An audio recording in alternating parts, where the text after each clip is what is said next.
ലോകകപ്പ് ബഹിഷ്കരണ ഭീഷണി മുടക്കി ക്രിക്കറ്റ് ലോകത്തെ മുൾമുനയിൽ നിർത്തിയ പാകിസ്ഥാൻ ക്രിക്കറ്റ് ബോർഡ് ഒടുവിൽ നാടകീയമായി പിന്മാറുന്നു. കടുത്ത സാമ്പത്തിക പ്രത്യാഘാതങ്ങളും അന്താരാഷ്ട്ര തലത്തിലുള്ള രാഷ്ട്രീയ സമ്മർദ്ദവുമാണ് പാകിസ്ഥാനെ ഈ തീരുമാനത്തിൽ എത്തിച്ചത്. സുരക്ഷാ കാരണങ്ങളാൽ ഇന്ത്യയിൽ കളിക്കില്ലെന്ന് പ്രഖ്യാപിച്ച ബംഗ്ലാദേശിനെ ICC ടൂർണമെന്റിൽ നിന്ന് നീക്കിയതോടെയാണ് പ്രശ്നങ്ങൾ തുടങ്ങിയത്. ഇതിൽ പ്രതിഷേധിച്ചാണ് പാകിസ്ഥാൻ ലോകകപ്പ് ബഹിഷ്കരിക്കുമെന്ന ഭീഷണി ആദ്യം ഉയർത്തിയത്. ലോകകപ്പിൽ നിന്ന് പൂർണ്ണമായി വിട്ടുനിന്നില്ലെങ്കിലും ഇന്ത്യയുമായുള്ള മത്സരമെങ്കിലും ബഹിഷ്കരിക്കുമെന്നായിരുന്നു പാകിസ്ഥാന്റെ അടുത്ത നിലപാട്. ക്രിക്കറ്റ് മൈതാനത്തെ ചിരവൈരികൾ തമ്മിലുള്ള പോരാട്ടം നടക്കില്ലെന്ന വാർത്ത കായിക പ്രേമികളെ നിരാശരാക്കിയിരുന്നു. ഇന്ത്യക്കെതിരെ കളിക്കാൻ ഇറങ്ങേണ്ടി വന്നാൽ തന്നെ കറുത്ത ആംബാൻഡ് ധരിച്ച് പ്രതിഷേധിക്കുമെന്നും പാകിസ്ഥാൻ ക്രിക്കറ്റ് ബോർഡ് അധികൃതർ മുന്നറിയിപ്പ് നൽകിയിരുന്നു. രാഷ്ട്രീയവും കായികവും തമ്മിലുള്ള ഈ വടംവലി ICCക്കും വലിയ തലവേദനയുണ്ടാക്കി. എന്നാൽ ടൂർണമെന്റിൽ നിന്ന് വിട്ടുനിന്നാൽ ICCയിൽ നിന്ന് ലഭിക്കേണ്ട വലിയൊരു തുക നഷ്ടമാകുമെന്ന തിരിച്ചറിവ് പാകിസ്ഥാനെ മാറി ചിന്തിപ്പിച്ചു. നിലവിലെ രാജ്യത്തെ സാമ്പത്തിക പ്രതിസന്ധിയും ഇതിന് ഒരു കാരണമായി. അന്താരാഷ്ട്ര ക്രിക്കറ്റ് കൗൺസിൽ പാകിസ്ഥാനെതിരെ കടുത്ത അച്ചടക്ക നടപടികൾ സ്വീകരിക്കുമെന്ന സൂചനയും നൽകിയിരുന്നു. ഇത് പാകിസ്ഥാൻ ക്രിക്കറ്റിന്റെ ഭാവി തന്നെ അപകടത്തിലാക്കുമെന്ന് ബോർഡ് ഭയപ്പെട്ടു.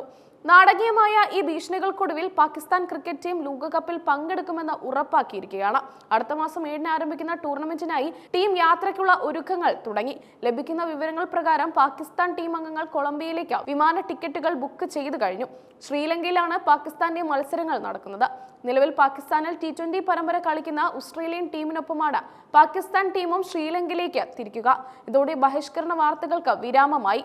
പാകിസ്ഥാൻ ക്രിക്കറ്റ് ബോർഡിനുള്ളിൽ തന്നെ ബഹിഷ്കരണ നീക്കത്തിനെതിരെ ഒരു വിഭാഗം രംഗത്ത് വന്നിരുന്നു. കളിക്കാർക്ക് ലോകകപ്പ് പോലുള്ള വലിയ വേദികൾ നഷ്ടമാകുന്നത് ഗുണകരമല്ലെന്നായിരുന്നു അവരുടെ വാദം. ഭീഷണി മുഴക്കിയെങ്കിലും ഇന്ത്യയുമായുള്ള മത്സരം ഒഴിവാക്കുന്നത് വലിയ സാമ്പത്തിക നഷ്ടമുണ്ടാക്കുമെന്ന് PCBക്ക് ബോധ്യപ്പെട്ടു. ലോകകപ്പിലെ ഏറ്റവും കൂടുതൽ വരുമാനം ലഭിക്കുന്ന മത്സരമാണിത്. ക്രിക്കറ്റ് ആരാധകരും സോഷ്യൽ മീഡിയയിൽ പാകിസ്ഥാൻ ബോർഡിന്റെ ഇരട്ടത്താപ്പിനെതിരെ വിമർശനം ഉയർത്തിയിരുന്നു.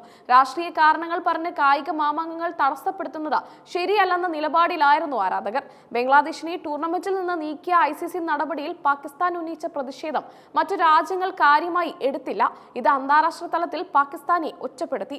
ടൂർണമെന്റിൽ പങ്കെടുക്കാനുള്ള തീരുമാനം പാകിസ്ഥാൻ ഔദ്യോഗികമായി ICCയെ അറിയിക്കുമെന്നാണ് കരുതുന്നത്. ടീമിന്റെ പരിശീലന ക്യാമ്പുകൾ കൂടുതൽ സജീവമായിട്ടുണ്ട്. ഓസ്ട്രേലിയയുമായുള്ള പരമ്പരയ്ക്ക് ശേഷം ടീം നേരിട്ട് ശ്രീലങ്കയിലേക്ക് പോകുന്ന തരത്തിലാണ് ഷെഡ്യൂൾ ക്രമീകരിച്ചിരിക്കുന്നത്. വിമാന ടിക്കറ്റുകൾ ബുക്ക് ചെയ്തതോടെ അനിശ്ചിതാവസ്ഥ ഒഴിവായി. ഇന്ത്യയും പാകിസ്ഥാനും തമ്മിലുള്ള മത്സരം നിശ്ചയിച്ച പ്രകാരം തന്നെ നടക്കുമെന്ന് ഉറപ്പായതോടെ ടിക്കറ്റ് വിൽപ്പനയും വർദ്ധിച്ചു. ക്രിക്കറ്റ് ലോകം ഈ ആവേശ പോരാട്ടത്തിനായി കാത്തിരിക്കുകയാണ്. രാഷ്ട്രീയ സമ്മർദ്ദങ്ങളെക്കാൾ ക്രിക്കറ്റിന്റെ നിലനിൽപ്പിനാണ് പ്രാധാന്യമെന്ന സന്ദേശമാണ് ഈ പിന്മാറ്റത്തിലൂടെ വ്യക്തമാകുന്നത്.